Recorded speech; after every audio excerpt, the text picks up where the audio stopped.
Cerita Alaming Lelembut.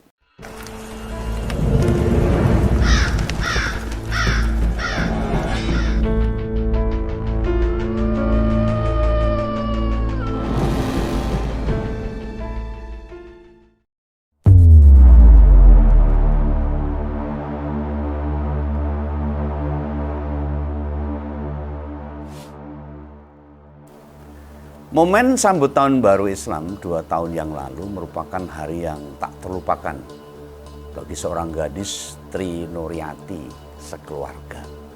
Sudah tradisi di tempat tinggal mereka di desa Pucang, itu di wilayah Magelang, Jawa Tengah, merayakan malam satu suro bersama warga sekitar.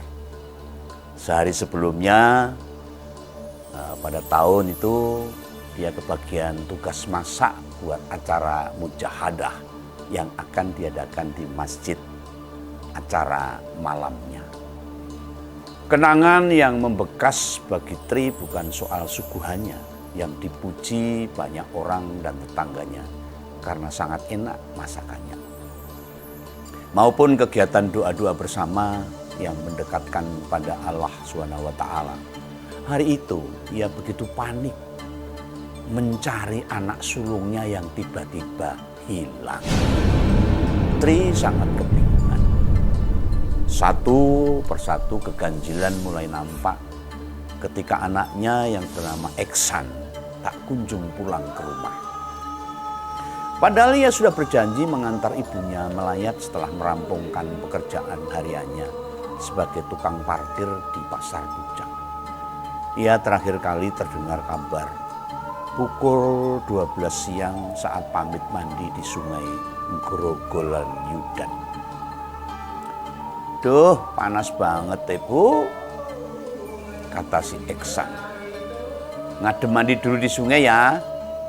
Pamit lelaki yang saat itu berusia 30 tahun sebagaimana diingat oleh Tri, ibunya itu. Di dekat sungai ada pemandian umum yang sering didatangi warga. Jaraknya juga cuma 500 meter dari rumah mereka. Seharusnya tidak butuh lama membersihkan badan di sana, si Aksan itu. Tapi yang terjadi, Eksan membuat ibunya gelisah di rumah. Ia belum pulang hingga azan maghrib berkumandang. Hati Tri sangat was-was dan kebingungan. Area pemandian umum Sungai Grogol Yudan yang bersebelahan langsung dengan sungai, area pemandian umum yang bersebelahan langsung dengan Sungai Grogol Yudan. Ada kejadian. Rencana Tri batal semua ketika dia sedang mencari si Eksan, anaknya yang tiba-tiba menghilang. Tetangga lantas melaporkan dan hanya menemukan pakaian dan HP Eksan, sedangkan pemiliknya si Eksan tidak ada di sana. Kabar hilangnya Eksan segera disebar. Tim SAR, polisi, Satpol PP hingga relawan berbondong-bondong datang ke lokasi dan juga ke rumah Tri, ibunya Eksan.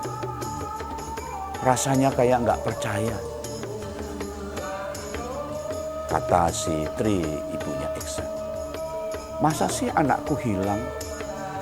Apalagi di sungai itu kan dia sudah biasa ke sana sejak kecil, mandi di sana. Apa mungkin dia hanyut?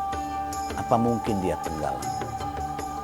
Bapaknya Eksan masuk ke sungai, ngubek-ngubek air sambil nangis. Apa mungkin Eksan jatuh atau dimakan ular? Keluh si bapak. Malam itu peserta mujahadah di masjid tak sebanyak biasanya. Sebagian besar warga memilih ikut mencari Eksan di sekitar Sungai Grogol Yudan.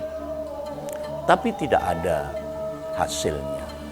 Tim SAR yang semula menduga Eksan hanyut di sungai menemukan kejanggalan-kejanggalan sebab aliran air sungai hari itu sangat kecil. Tidak mungkin Eksan yang berumur 30 tahun bisa hanyut dengan aliran sungai yang sangat pelan dan kecil itu. Mustahil mengejutkan orang dewasa. Warga dan relawan yang menyisir tepian sungai dan daerah sekitar hingga radius 3 km jaraknya tak menemukan petunjuk apapun. Iksan, anak Sitri itu seperti begitu saja menghilang di udara tanpa ada bekas-bekasnya, hanya pakaian dan HP yang tertinggal di pinggir sungai. Berita ini sempat ramai di jagat maya, apalagi setelah Iksan ditemukan esok malamnya di depan Madrasah Tasaniyah Ma'arif, Pucang yang hanya berjarak 500 meter dari lokasi hilang. Jika sejak kemarin Iksan di sekitar sana, tak mungkin luput dari pencarian warga yang berkeliling di lokasi itu.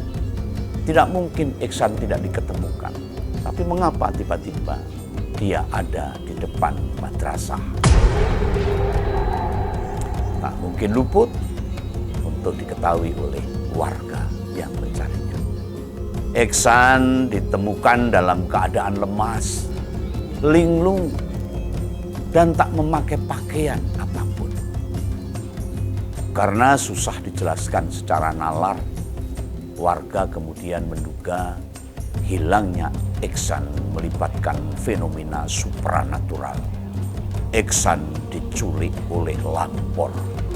Lampor ialah dipercaya sebagai hantu lelembut yang suka menculik orang hingga pindah ke alam lain. Apakah benar Iksan dibawa ke alam gaib? Aku mikirnya mungkin yang kulihat itu api dan obor, orang-orang yang mencari. Tapi karena aku sedang di alam lain, jadi gak kelihatan. Padahal aku di situ. Ngomongnya Iksan kepada para orang-orang desa yang mencarinya. Iksan juga mengaku tak ada yang aneh saat melangkah masuk ke kawasan Sungai Grogol Yudan. Tapi siang itu memang tak ada siapapun selain dirinya. Dia sendirian di pinggir sungai dan dia mandi di sungai. Selesai buang air, ia sempat bermain HP-nya. Lalu melepas baju untuk berendam. Itu kata si Iksan. Lalu Iksan mesti menuruni 5 anak tangga di dekatnya. Dia terus bercerita di depan orang-orang desa yang saat itu menemukan dia. Pemandian umum di sana terdiri dari 3 kolam. Seukuran 3 kali 3 meter dan ada pancuran bilas. Dan area duduk yang langsung bersisian dengan sungai. Tempatnya rimbun, bambu-bambu menaungi hampir seluruh tempat itu membuat tempat itu sejuk dan dingin dan sangat enak dibuat bersantai. Meski siang tengah panas-panasnya, Iksan seperti warga yang lain biasanya mendinginkan badan atau mencuci baju sambil mengobrol tentang apapun. Tiba-tiba, tepat 1 langkah sebelum kaki Iksan menyentuh air di anak tangga terakhir, ia merasakan sebuah tepukan kasar di tengkuknya. Lumayan banter loh. Aku ingat rasanya dingin banget. Itu kata Iksan. Sepertinya ada orang yang menepuk baunya. Sejurus kemudian ia merasa semuanya gelap, cerita si Iksan. Iksan tak tahu berapa lama ia tak sadar. Yang ia tahu, begitu membuka mata, ia sudah berada di sebuah barisan panjang berisi laki-laki dan perempuan yang berpasang-pasangan. Iksan pun bercerita, ia sangat panik banget. Nggak tahu ini apa dan ada di mana. Ujar Iksan terus bercerita di depan para penduduk di desanya. Perempuan itu sama semua katanya, tapi laki-lakinya beda-beda. Ada yang rambut panjang, ada yang cepak, ada yang gundul, ada yang beruban, dan ada yang berdarah. Tapi tingginya semua, cerita si Iksan. Ingatan Iksan tentang hari itu amat detail. Dia bercerita sangat runtuh. Posisinya saat itu berada di paling kanan, di antara orang-orang yang berjejer. Dia berjejer dengan sosok perempuan cantik yang memakai kemben dan selendang halus warna krem muda dengan rambut terkucir ke belakang. Iksan sendiri memakai pakaian dari kain senada yang dililitkan kepadanya. Dan ada pasangan lain yang ada di sekitar. Lalu Iksan melanjutkan ceritanya. Dalam hati saya teriak-teriak minta tolong sambil nangis sebenarnya. Dia ingat istri dan keluarganya. Tapi mulut si Iksan terasa terkunci. Dan badannya terasa lemas banget. Tapi nggak bisa dikontrol. Jadi badanku kayak otomatis ikut jalan. Lanjut si Iksan. Dan menurut Iksan, barisan itu amat panjang hingga ujung depan belakang tak bisa dilihat. Mereka berjalan di sebuah jalur jalan setapak berbatu. Nah, di sekelilingnya itu nggak ada apa-apa. Ujar si Iksan. Kosong. Benar-benar nggak ada apa-apa. Lanjut cerita si Iksan itu.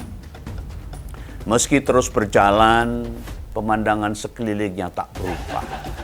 Ia juga tak tahu kemana tujuan barisan itu. Hanya sekali-sekali Iksan melihat beberapa bola api menyala seperti mengikutinya. Itu pun terlihat samar-samar dan jauh. Lalu Iksan terus berupaya untuk bertanya. Rasanya aku jalan sekitar 2 jam. Dan itu suasana temaram gitu, kayak subuh. Semakin gelap harinya atau maghrib. Tapi sebenarnya di sana udaranya sejuk. Nyatanya warga yang mencari Iksan selama kurang lebih 35 jam. Sampai ia diketemukan di depan madrasah Tasaniyah. Tidak mengetahui apa-apa tentang Iksan. Kelak ibunya juga bercerita malam itu. Warga memang mencarinya di sepanjang sungai menggunakan obor sambil melakukan black-blacking. Yaitu membunyikan peralatan dapur seperti panci atau wajan dengan memukul-mukul sambil memanggil nama korban di lokasi hilang, cerita ibunya. Usaha ini umum dilakukan warga ketika kasus seperti ini terjadi. Bahwa orang yang diculik dibawa oleh jin lelembut lampor. Mencarinya dengan cara membunyikan suara-suara dari alat-alat dapur. Dengan istilah blek-blek. Aku mikirnya mungkin yang kulihat itu api dari obor-obor orang yang mencari. Tapi karena aku sedang di alam lain, jadi enggak kelihatanlah aku. Itulah kenang Iksan yang saat itu hilang beberapa jam karena diculik dan dibawa oleh jin lelembut lampor. Inilah cerita alami lelembut.